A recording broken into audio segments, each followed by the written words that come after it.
Senhoras e senhores, sejam todos muito bem-vindos ao canal. E quem tá falando é Bormondes e você tá assistindo ao Bormondes TV. Se liga porque no vídeo de hoje a gente vai desenvolver um pensamento a respeito da inteligência artificial de The Sims 3. Eu passei aproximadamente umas 2 horas e meia assistindo, captando alguns dos melhores insights de uma das palestras com Richard Evans, que foi o responsável por levar a inteligência artificial de The Sims 3 no nível em que ela é apresentada pra gente hoje. Como a gente sabe, muita coisa mudou do The Sims 2 pra The Sims 3, mas tem muita coisa acontecendo nos bastidores que eu não fazia ideia. Eu tenho certeza que você também não, então fica ligado que é sobre isso que a gente vai falar no vídeo de hoje. E é claro, já lembra de se inscrever, deixar seu like, deixar o seu comentário aqui embaixo depois do finalzinho desse vídeo. Eu queria trazer um vídeo diferente, que trouxesse um conteúdo que eu não vi em nenhum outro canal e eu acho que vocês vão amar isso daqui. A gente deve começar lembrando que os dois principais objetivos por trás da inteligência artificial de The Sims 3 era simular um mundo dinâmico maior e variado e tornar os Sims únicos, o que absolutamente não é uma tarefa tão fácil. Então eles precisavam desenvolver o jogo de uma forma que ele pudesse girar em torno de uma narrativa emergente, que significa ser capaz de explorar as histórias do mundo à sua volta, né? Ou seja, dos NPCs, enquanto desenvolve a sua própria história através de decisões e autonomia. A primeira metade, que envolve simular o mundo de formas variadas, significa que, indiferente do local em particular para onde você esteja indo, é fundamental que algo esteja acontecendo por ali e que seja relacionado ao propósito do lote. O jogo simplesmente não desova os Sims de forma aleatória sobre os lotes. Ele tá sempre executando uma simulação real sobre algo que já tá acontecendo, indiferente, né, da decisão do jogador de ir ou não para esse lote. Em seguida, quando o jogador direciona os seus Sims para esse local, o jogo encoraja outros Sims da vizinhança a se unirem aos Sims nessa área e se comportarem de forma adequada. Agora, sempre que você mudar de lote, os Sims que foram incentivados aí até lá em diversas ocasiões vão poder ser vistos simplesmente saindo desses locais, porque eles deixaram de ser tão necessários, uma vez que o jogador não tá mais focado naquele local. Então, por exemplo, você foi até o parque, percebeu que algumas pessoas começaram a chegar e de repente você foi embora, mas continuou observando o parque, você vai conseguir ver que algumas dessas pessoas vão simplesmente voltar para suas casas, seus locais de origem, porque não é mais necessário que elas estejam ali para simular aquele momento. As técnicas usadas para estimular esse mundo maior, elas nem sempre são tão óbvias. Foram necessárias diversas técnicas de otimização e técnicas de comportamento para que os Sims se comportassem da maneira correta. Uma das técnicas de otimização usadas envolve o planejamento hierárquico, sendo a ideia básica reduzir massivamente o fator de ramificação, ou seja, ao invés de tomar algumas decisões com um grande número de opções, o jogo escolhe um número de decisões menor com menos opções. Em outras palavras, há uma enorme variedade de lotes com Sims espalhados pela cidade e cada Sim que está disponível pode iniciar uma interação com você ou receber uma iniciativa sua. Ao invés de simular todos os lotes simultaneamente com o mesmo empenho, o jogo centraliza as iniciativas no lote em que o jogador está presente, e uma vez que o jogador definiu para onde vai, o jogo disponibiliza alguns Sims com os quais o jogador pode interagir. A partir daí, escolhemos com quais interações vamos começar e é quando o jogo apresenta sua magia. Isso permite ao jogo rodar de forma mais leve e otimizada, sem gastar recursos com coisas que não são tão importantes. Quando o Sim está decidindo quais lotes vai visitar, algumas características são levadas em consideração. Como o foco da inteligência artificial é tornar cada Sim único, fazia sentido que os Sims individualmente tomassem decisões diferentes. Não foi algo fácil de ajustar, uma vez que nós, jogadores, somos dinâmicos e a gente vive vindo e indo para vários locais diferentes. Entretanto, fazia sentido que houvesse um determinado número de Sims em locais como parques em alguns horários do dia, ou, por exemplo, alguns Sims no restaurante na hora de jantar. Então isso também é considerado, e determinados lotes vão receber mais Sims em diferentes momentos do dia. O restaurante, por exemplo, vai receber mais Sims no horário do almoço e do jantar, podendo esse número variar de 0 a 8 Sims. Em seguida, a próxima técnica de otimização para obter um mundo vivo foi o que podemos chamar de mapas de interação de commodity. Essa é uma otimização bem importante porque, enquanto no The Sims 1 e The Sims 2, para cada interação com cada objeto presente no lote, o Sim precisava verificar se isso estava disponível, e uma vez que recebesse feedback que estava, então ele desenvolvia o desejo de ação. Isso se provou bastante ineficiente, quando a maioria dos desejos poderiam ser satisfeitos a maioria das vezes. No The Sims 3, essa seleção é feita de forma diferente, através do armazenamento de um mapa comportamental. Em outras palavras, o Sim deve se comportar de formas diferentes em ocasiões e locais diferentes. Uma vez que ele chegar para uma festa, por exemplo, o seu comportamento transcorreria entre dançar, beber, conversar, jogar ou sentar-se no bar. Ele focaria sua atenção em objetivos que estivessem relacionados ao momento e ao local. Seriam ações contextuais, dentro do contexto contexto determinado que está se desdobrando. O terceiro ponto da simulação envolve a etiqueta social e a curva de autossatisfação. Imagine, por exemplo, que existem 80 sims, mais ou menos em um mundo vivo, e é impossível para o jogo estimular cada um desses sims com o mesmo nível de detalhe. Então o jogo simula aqueles que estão no primeiro plano, com um nível de detalhe muito maior em relação àqueles que estão no segundo plano. E os que estão no segundo plano não podem ser simulados com o mesmo nível de processamento. Então o jogo diminui as necessidades daqueles que estão em foco, e aqueles que a gente não vê, eles não têm um decaimento natural das suas necessidades, até que eles venham para o primeiro plano. E nesse ponto, o jogo distingue e define quais necessidades devem ser simuladas. Então, por exemplo, se um sim se alimentou às 6 da manhã, a sua necessidade de fome vai decaindo até às 6 da tarde. Mas se ele entrou no segundo plano e tá voltando para o primeiro plano, o jogo calcula qual é a hora do dia e desloca de forma sutil e aleatória a necessidade de fome do seu sim, para que nem todos tenham o mesmo valor sempre. Então isso acaba sendo muito mais eficiente do que calcular tudo o tempo todo, o que significa que sim, alguns sims eles podem entrar e sair de plano, mas quando eles voltam, as necessidades nunca são exatamente as mesmas que elas eram antes. Tudo isso está acontecendo diante dos nossos olhos. Para os sims que a gente está controlando, tudo ocorre da maneira tradicional, com as necessidades decaindo gradativamente. Mas qual é a técnica usada para gerar histórias processuais e tornar a progressão de história uma coisa real? O principal problema envolvia a impossibilidade de simular todas as coisas do mundo com um alto nível de detalhe e granularidade ao mesmo tempo. Tudo precisava estar progredindo apesar disso. Então, os outros sims precisavam progredir, mesmo quando não estavam sendo simulados. Eles precisavam se casar, arrumar empregos, receber promoções, formar famílias, mudar-se, etc. A solução encontrada para isso foi a seguinte: sims de LoD baixo executam ações de longo prazo em uma frequência baixa. Em outras palavras, chega quase a ser muito semelhante com o que a gente viu naquele protótipo 2D de simulação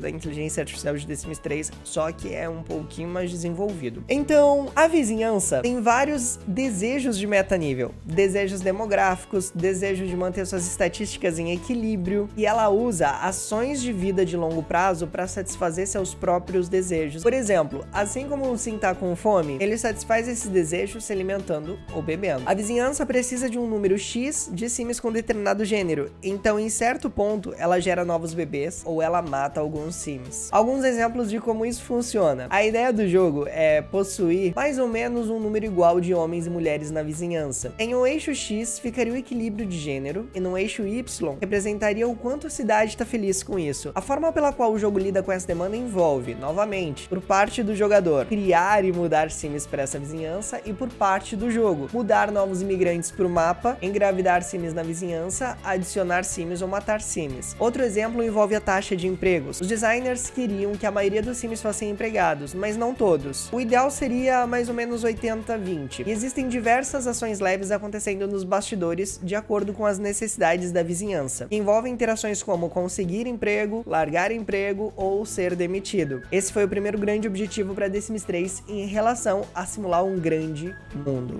A segunda metade desse projeto envolvia como fazer cada sim realmente único, e essa não foi uma tarefa fácil. Antes de finalmente torná-los únicos com personalidades individuais, primeiro foi necessário fazê-los parecer humanos. E é claro que isso envolveu a pirâmide de Maslow, em que você começa na base com desejos básicos de sobrevivência e ascende até a parte superior da pirâmide com desejos de realização social e autorrealização criativa, envolvendo desejos individuais de conexão com o universo. O paradoxo aqui é que a maioria das pessoas nem mesmo tenta satisfazer as necessidades de nível superior, a menos que seus desejos de nível inferior já estejam satisfeitos. Se os sims não puderem sobreviver e cuidar de si mesmos, nenhum nível de alto detalhe faria diferença, porque eles morreriam antes de poder realmente existir. Por exemplo, suponhamos que seu sim tá com muita fome e ele quer ver televisão. O jogo considera as duas necessidades. Em alguns casos, ele vai considerar aquela que tem maior importância para ser suprida, nesse caso a fome. Em outros casos, ele poderia escolher aleatoriamente suprir a necessidade de fome. Em outros casos, ele escolheria aleatoriamente distribuindo uma pontuação de probabilidades. E por mais óbvio que possa parecer, nem sempre isso é o que o jogo reflete. Enquanto a coisa mais lógica a se fazer é atender a maior demanda, as pessoas nem sempre são lógicas. Então esse tipo de distribuição é usada para converter utilidade em probabilidade, porque mesmo com fome, muitas pessoas escolheriam assistir televisão e depois suprir a necessidade de fome. Outro ponto importante a se considerar é, por exemplo, se o sim tivesse que escolher entre comer alguma coisa e satisfazer um dos seus desejos relacionados à personalidade, e tá numa esfera de uma prioridade prioridade mais alta? Nesse caso, a sobrevivência deveria ter precedência sobre a manifestação do traço de personalidade individual. Então, o sim daria muito mais importância à sua necessidade de curto prazo do que necessariamente expressar a sua individualidade. Agora, quando a gente fala de sims únicos, é importante lembrar do seguinte: a equipe de designers queria criar uma vizinhança completa de indivíduos distintos e precisavam tornar suas personalidades óbvias de ser observadas por um jogador casual. A personalidade é um pacote de traços e cada sim deve possuir 5 traços dentre as 80 opções e, claro, hoje em dia muito mais graças aos pacotes de expansão. Esse conjunto de traços seria expresso de diversas maneiras. Elas afetariam as ações disponíveis e as diferentes coisas que o sim pode fazer. Cada traço de personalidade adiciona um subconjunto de interações que podem ser usadas de forma autônoma ou controlada por cada sim. Os traços fornecem modificadores de ação comum. Eles afetam a forma como os sims andam. Sims desajeitados, por exemplo, podem acabar sempre tropeçando. Os traços afetam a forma como os sims se comportam quando eles estão ociosos, de forma que mesmo quando não estão fazendo nada, eles continuam manifestando seus traços de personalidade. Por exemplo, sims relaxados podem peidar ou arrotar, sims insanos podem ser vistos conversando sozinhos, viciados em trabalhos podem ser vistos mexendo no celular. Os traços também afetam a forma como os sims se apresentam para o mundo. Neuróticos sempre ficam olhando em volta, desconfiados, enquanto que sims provocantes, que gostam de flertar, ficariam buscando pela próxima paquera só com o olhar. Os traços também afetam como os sims reagem à vida e ao ambiente. Um grande exemplo disso é forçar um sim vegetariano a comer carne ou forçar um sim que é hidrofóbico a entrar na piscina. Faça isso e depois você me conta o que aconteceu. E tudo isso é legal, mas como o traço afeta a tomada de decisão dos sims, é o próximo grande tópico importante que a gente precisa considerar. Porque se por um lado a gente tem todos esses traços de personalidade e por outro nós temos uma variedade imensa de interações, para que esses traços parecessem ricos foi necessário milhões de conexões semelhantes entre esses dois sistemas. Então há uma nova necessidade para cada traço. E foi aí que eu fui pego de surpresa, porque isso não está na interface, mas isso está acontecendo. Por exemplo, sims diferentes têm desejos diferentes. Para satisfazer seus desejos únicos, eles manifestam suas personalidades individuais autonomamente. Então, por exemplo, um sim snob tem uma necessidade extra motivando a insultar as pessoas, zombar e rir dos outros. Um sim preguiçoso, por outro lado, tem uma necessidade extra motivando a assistir TV e cochilar ao longo do dia. Quando os nossos sims estão agindo de forma autônoma, é possível visualizar na interface quais de seus traços está motivando essa ação através de um indicador brilhante sobre o ícone do traço de personalidade. A gente já falou sobre isso aqui no passado e tem um vídeo onde a gente explora um pouquinho mais dessa característica aqui. No The Sims 1 e no The Sims 2, cada sim possuía 8 necessidades. No The Sims 3, cada sim possui um conjunto único de necessidade baseado em seus traços de personalidade. Mas o conjunto de necessidades não varia apenas entre os indivíduos, mas também varia dentro do mesmo indivíduo ao longo do tempo. O jogo adiciona e remove necessidades ao longo do tempo para modelar a compreensão dos sims sobre as normas sociais. A grande diferença, novamente, isso não está na interface, mas está acontecendo no background do jogo. Por exemplo, quando um convidado visita a sua casa, os anfitriões recebem a necessidade de receber o convidado com atenção e o convidado recebe a necessidade de agir de forma apropriada com o anfitrião. Essas necessidades duram ao longo da visita. Sims com traços diferentes podem ter percepções e interpretações diferentes da necessidade da etiqueta de norma social durante a visita. O que significa que sims insanos, por exemplo, não se importam com isso. Esses sims, eles podem entrar na sua casa, comer sua comida, dormir na sua cama e agir de forma inconveniente com os anfitriões, sem nem se dar o luxo de se importar. Nesse outro exemplo, quando os sims se sentam para um piquenique na praça, os seus amigos e familiares são gentilmente encorajados pelo jogo a se reunir com eles, para encorajar um comportamento social que é coerente com o lote de parque. Aqueles que não conhecem os sims que estão se reunindo para um piquenique não são encorajados a se juntar a eles, exceto, novamente, se eles tiverem traços que mudem esse comportamento. O que significa que sims inconvenientes fariam questão de sentar-se com essas pessoas, mesmo que não as conheçam, e as deixariam desconfortáveis, de propósito. Sistemas diferentes devem ter níveis semelhantes de granularidade, ou seja, se vamos ter personalidades muito mais refinadas, era excepcionalmente importante que houvessem interações sociais muito mais refinadas para apoiá-las. E isso responde porque em The Sims 3 nós temos interações muito mais específicas em relação a The Sims 2. Enquanto em The Sims 1 e The Sims 2 nós tínhamos atos de fala muito mais amplos como conversar e contar piada, no The Sims 3 nós temos interações sociais contextuais muito mais específicas, como por exemplo, o sim pode elogiar a casa do seu anfitrião, ou preocupar-se com o relacionamento, ou ele pode contar uma piada específica. É por esse motivo que existe existem essas interações. Essas interações sociais específicas nos permitem expressar essas personalidades refinadas. Agora, os traços também afetam quais interações sociais os Sims vão escolher de forma autônoma. Sims snobs, por exemplo, gostam de se gabar sobre seus carros, enquanto que Sims neuróticos podem acusar seu parceiro de traição mesmo que isso nem tenha acontecido. Sims malvados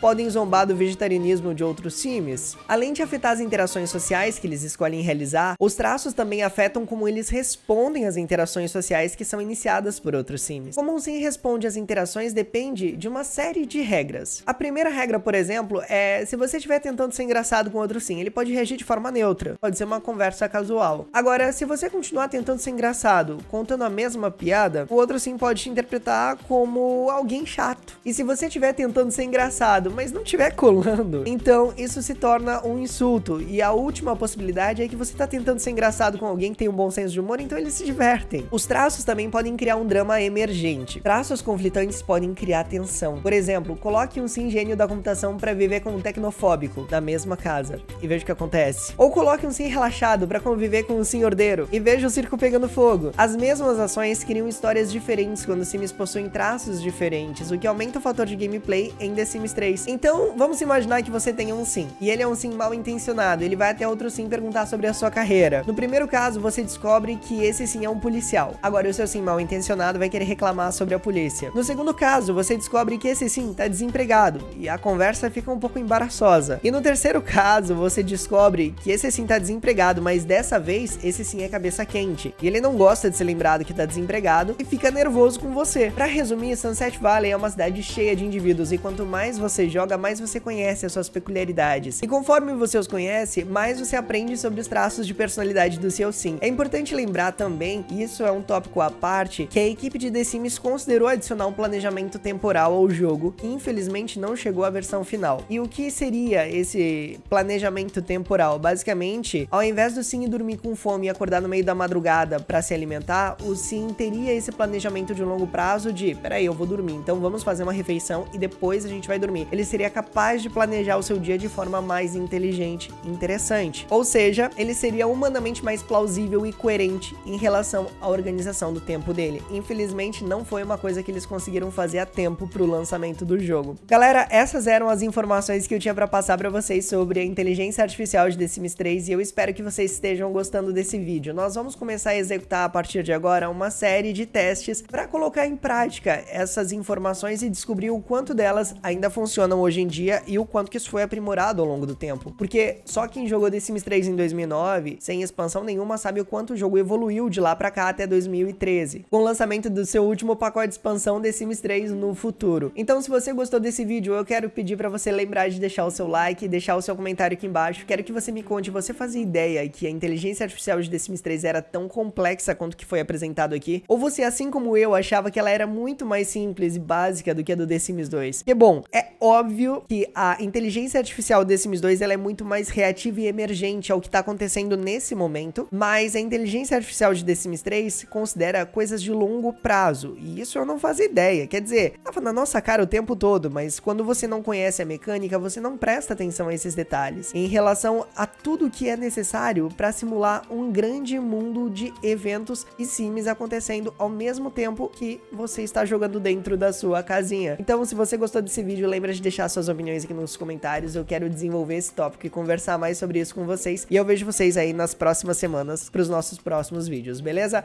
Tenham todos uma excelente semana e eu vejo vocês no nosso próximo vídeo. Tchau, tchau.